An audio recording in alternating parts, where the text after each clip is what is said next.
Et pour discuter de ce sujet, nous avons le plaisir d'accueillir dans le studio M. Ahmed El-Essine Nassef. Vous êtes consultant international en économie et en gestion. Bonsoir. Bonsoir à vous. Alors, quelle est l'importance de cette conférence déjà? On doit mettre en perspective le contexte où on est, l'Égypte. Donc, par exemple, si on regarde tous les études qui étaient faites pour l'économie égyptienne, ça indique qu'on a au moins minimum 50% de l'économie égyptienne, c'est une économie noire.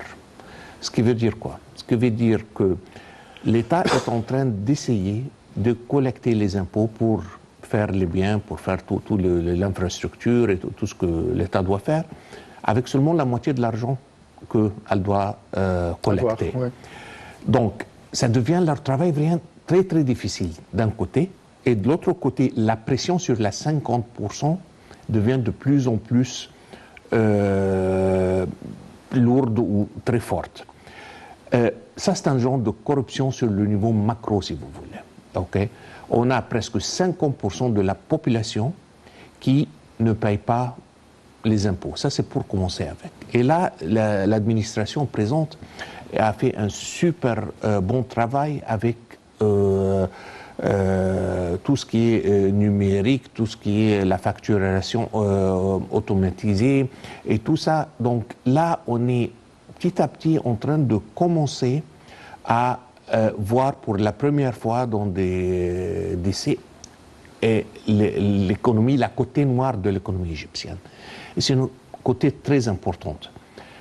Donc ça, c'est quelque chose qui est très important, qui va aider l'État, qui va aider les citoyens et relâcher la pression qui est sur pratiquement la 50% qui est très visible, surtout les employés du gouvernement et tout, qui sont vraiment en train de payer les impôts comme il le faut.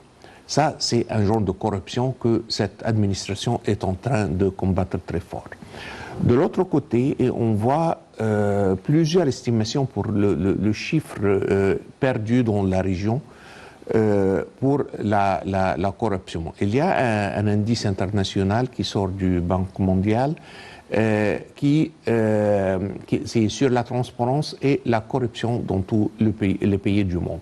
Et ça, c'est un des indices qui est toujours regardé par n'importe quel investisseur qui vient pour investir dans un marché ou un pays. Et généralement, quand l'investisseur voit que cet indice est trop élevé, ça baisse l'opportunité ou le choix de cet marché. Donc, il vise d'autres marchés où il peut travailler. Parce que ce n'est pas la question de la corruption comme coût, mais ça devient de plus en plus presque impossible de calculer la rentabilité de n'importe quel projet, parce que je sais bien que ça va me coûter normalement en blanc, mais la côté noire, je ne peux pas l'avoir. Okay? Et je ne veux pas nommer des pays, mais il y a des pays qui c'est très connu, malheureusement dans notre région, que si on n'a pas un appui, si on n'a pas un pion qui est dans le gouvernement d'une façon ou l'autre, votre projet ne peut jamais voir la lumière. Donc il y a toujours un facteur de 10, de 15, de 20% qui est mis de côté dans le calcul de l'efficacité ou la rentabilité d'un projet avant qu'il commence. Donc ça devient de plus en plus lourd qu'aller investir ailleurs. Et là, cette histoire de corruption, ça rentre dans tout le domaine de l'économie, ça rentre dans le futur, ça rentre dans les opportunités pour de créer des travails pour les jeunes et même pour ceux qui ont assez d'expérience. Donc c'est un élément qui est très très basique. Et on ne parle pas ici seulement du code légal ou pénal, on parle de la vision d'un pays. Si on a beaucoup de corruption, ou n'importe quel pays qui a beaucoup de corruption, ça va être un bâton dans les roues qui empêche ce pays d'avancer dans la voie économique. Très bien. Alors, ce que vous voulez dire quand même que la solution, c'est la numérisation, la digitalisation pour pouvoir collecter toutes les informations et faire face à la corruption. Est-ce que c'est ce que l'Égypte fait actuellement? Absolument, l'Égypte s'est engagée sur un trajet qui est lent. On vient de très très loin. Donc, on a commencé, c'est pas encore fini, mais on a des étapes, on a ce qu'on appelle un roadmap, dont je pense, si je ne me trompe pas, jusqu'à 2025, on va normalement avoir tout ce qui est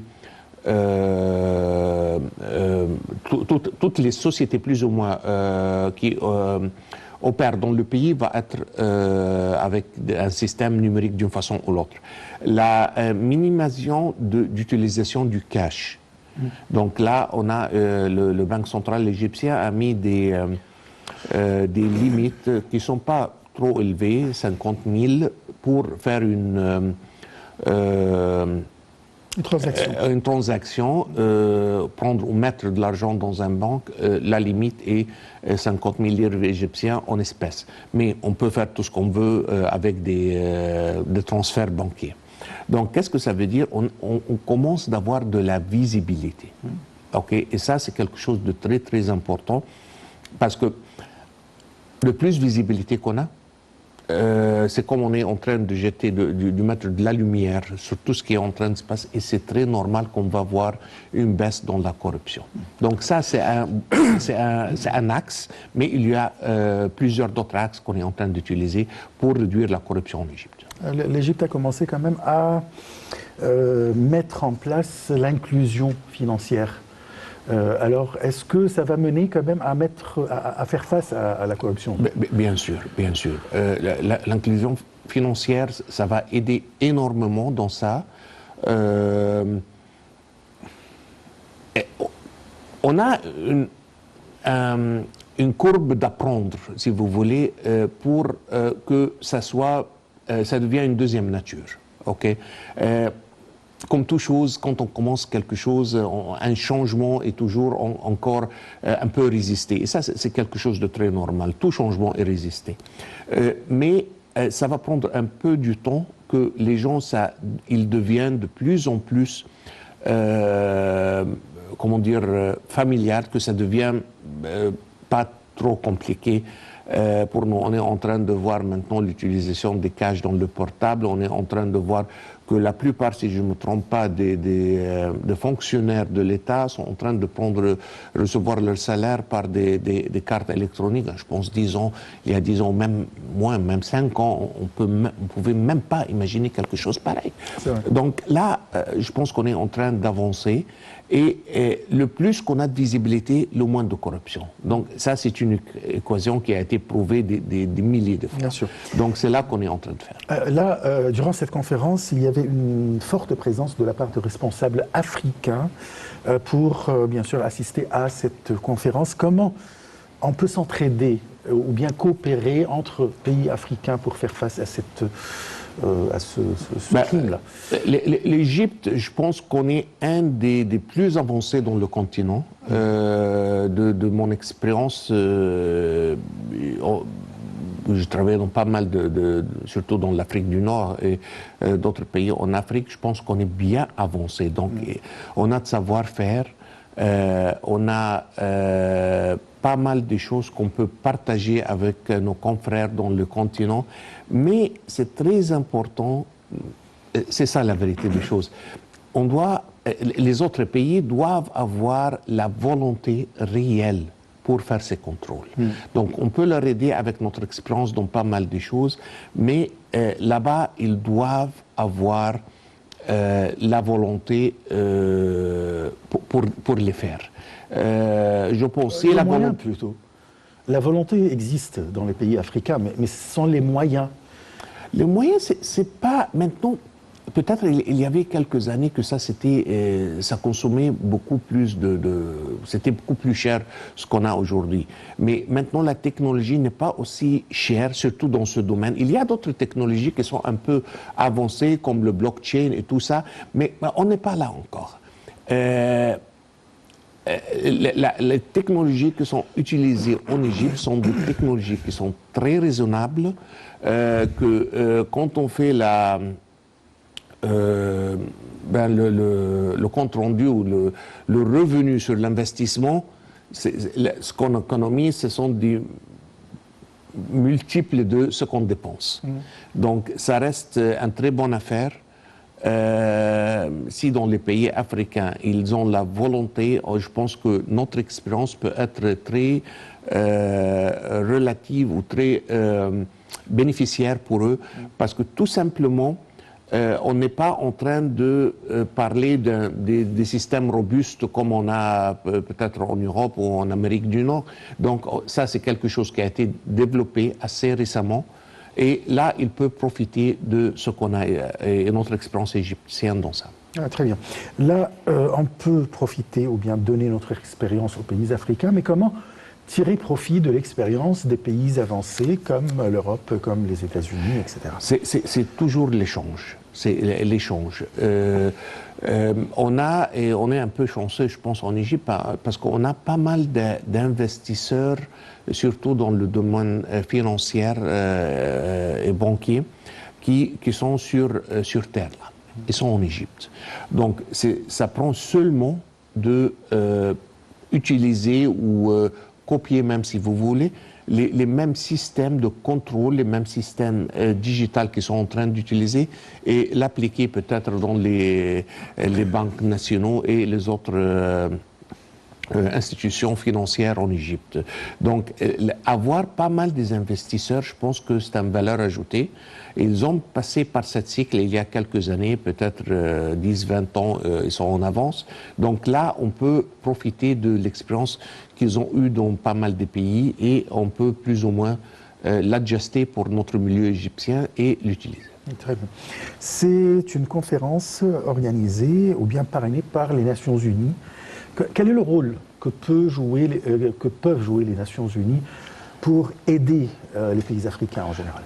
Je pense que les Nations Unies peuvent jouer un rôle, premièrement, un rôle informatique pour dire à tout le monde que sonner un peu l'alarme, si vous voulez. On a quelque chose qu'on doit se concentrer sur. Ça, c'est la première chose. La deuxième, c'est de organiser et coordonner les efforts des pays différents dans ce domaine. Et là, on peut toujours, comme j'avais dit il y a quelques minutes, qu'ils ont un indice qui est publié chaque année de transparence et corruption. Oui. Et là, on peut les utiliser comme référence pour quel pays était sur quel numéro et on voit si on a eu assez d'efforts qui ont été mis en place par le gouvernement ou les responsables dans ce pays pour le prendre et partir de voir s'ils ont avancé ou s'ils ont reculé dans cet indice. Donc, il y a un rôle qui est assez important que les Nations Unies peuvent jouer. Comment vous voyez les perspectives ou bien les chances de notre continent pour avoir à un niveau acceptable d'anticorruption pour avancer nos pays, quoi? Je pense que ce qui veut peut. C'est pas aussi compliqué que ça. On a pas mal des gens qui sont bien formés, qui sont éduqués. Une deuxième fois, ce ne sont pas des coûts énormes comme ils étaient il y a 20 ou 30 ans. Donc là, c'est une question de volonté, c'est de les mettre sur la liste des priorités des choses et je pense qu'on peut rattraper avec les autres pays dans quelques années.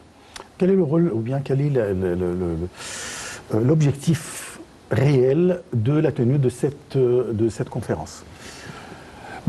Clairement, c'est réduire la corruption, mais pourquoi? Ouais, voilà. Pourquoi on veut réduire la corruption? Il y a une perte énorme dans ces économies.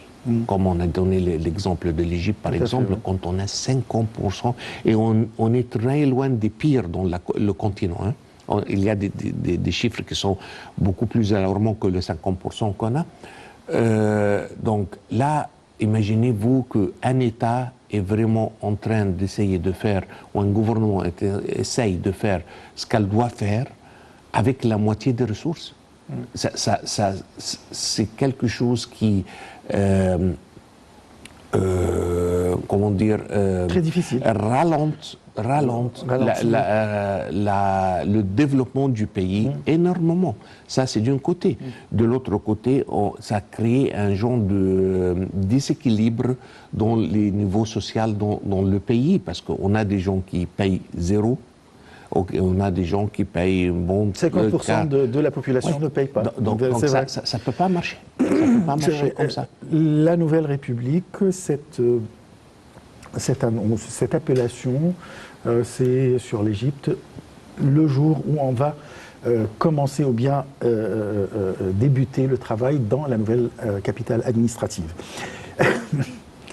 Est-ce que c'est prévu dans cette nouvelle capitale administrative un système plus avancé pour contrôler ce phénomène? Je pense que, pour commencer, avec tous les systèmes dans la nouvelle capitale, c'est ça, ce qu'on appelle le state of the art. Ça veut dire que ce sont les derniers modèles, les derniers systèmes les plus récents, pratiquement dans tous les domaines, un peu plus avancés dans le monde. Oui. Mais on doit noter que ça, c'est un phénomène global dans le pays. C'est pas la location physique ne va pas changer autant de choses, parce que la plupart des citoyens ne vivent pas là-bas, ou pas encore là-bas.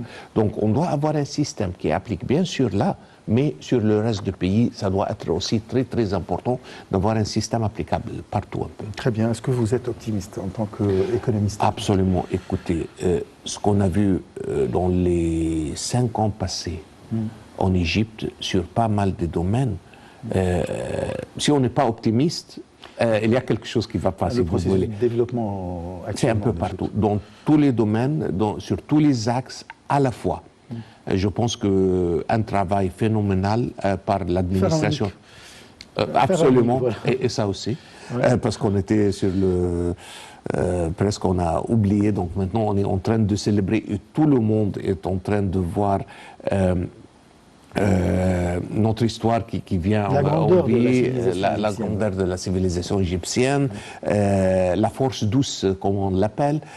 Donc là, on est très loin de ce qu'on était en 2015. Et si on a pu faire tout ça dans 5 ans, donc dans les 5 ou 10 ou 15 ans qui viennent, je pense, si on garde la même cadence, je pense qu'on va aller et avancer avec une façon très accélérée on doit tous rester très optimistes. Je vous remercie beaucoup, Monsieur Ahmed El Essienes. Vous êtes consultant international en économie et en gestion. Je vous remercie pour toutes ces explications. Merci à vous. Je vous remercie. On se donne un rendez-vous demain à la même heure avec une nouvelle édition de Direct. Au revoir.